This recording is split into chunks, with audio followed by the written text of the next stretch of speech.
Skyhill Black Mist is the second title in the Skyhill series from indie developers Mandragora Studios, which is one of the coolest studio names I have ever heard. I was personally really excited to play this as a fan of the original Skyhill from 2015. I waited all day and I literally received the email from Steam maybe a minute or two into the PS5 reveal stream, so needless to say, it was a double dose of gaming joy. What really intrigued me about Skyhill Black Mist was seeing how the developers would transition from the original point-and-click system that worked really well into a semi-open world with an isometric top-down view.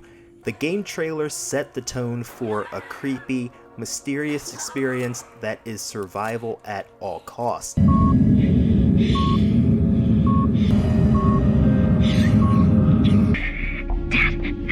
We were at Brandy's party, and there are some people. They broke in and started shooting everyone. But is the game any good? Let's jump in. And I'm going to review this without spoilers because spoilers are rude. In Skyhill Black Mist, you play as Harry Thompson, a military veteran who just moved into a luxury condominium complex owned by biotech corporation Skyhill Incorporated.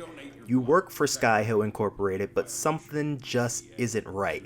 You find that your daughter has been kidnapped and there are monsters and cult members everywhere. To make matters worse, you're infected by the Black Mist and you are slowly dying. To outlive this nightmare, you must find medicine, gather and craft resources such as tools and weapons to survive.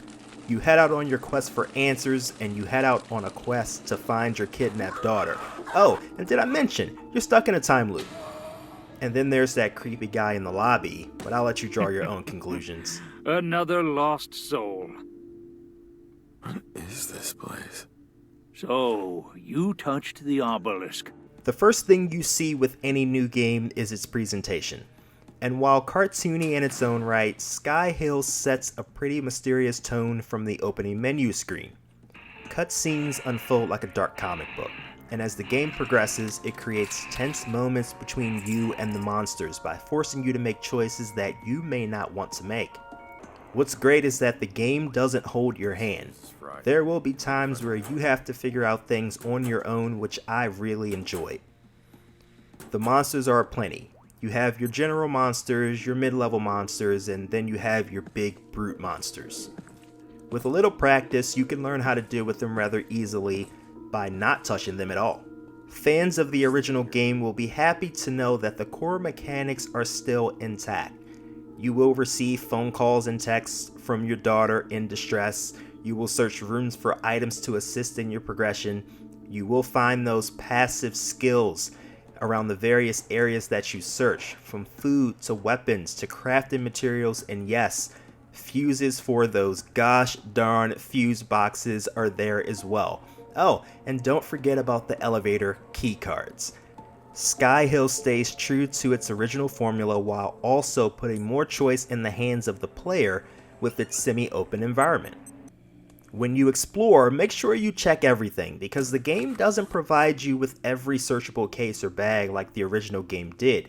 You can easily overlook something if you aren't careful. And if you are a player that likes to go into a game guns blazing, this is not the game for you. Ammo depletes fast. Heck, your general weapons deplete fast if you aren't careful. One tip I will share is to really think about which enemies you need to use your weapons on. Learn how to crouch and learn how to sneak around. The controls are very, very easy to pick up. I decided to play on my Xbox One Elite controller and it felt great. There aren't any difficult button sequences, and it really wouldn't feel like a Skyhill title if there were. Okay, positive items out of the way. Let's focus on some areas for improvement. The game definitely needs a patch because it's froze multiple times during my gameplay. To add to that, enemies tend to disappear here and there, and you can't see where they are, you just see question marks above their heads. Sometimes those question marks pop up and there are no enemies there at all. And oftentimes you're unable to see the view range of the ranged monsters that you have to maneuver around. and you walk right into their path, and that forces you to have to use your weapons, waste ammo, and or run. And then there's the frame issues and clipping in certain areas. Gameplay aside, I also found that the inventory menu can be a bit confusing for me as a player. The color of the menu screen and the items are all one color. They're all gray. Every item is the same color, which kind of makes everything just run together. And I'm sure that was done to match the tone of the game, but it makes the items and the inventory screen look bland. Maybe some colors would have helped things pop and sort easier. At the end of my 7-hour experience, I left the game unfinished due to the freezing issues.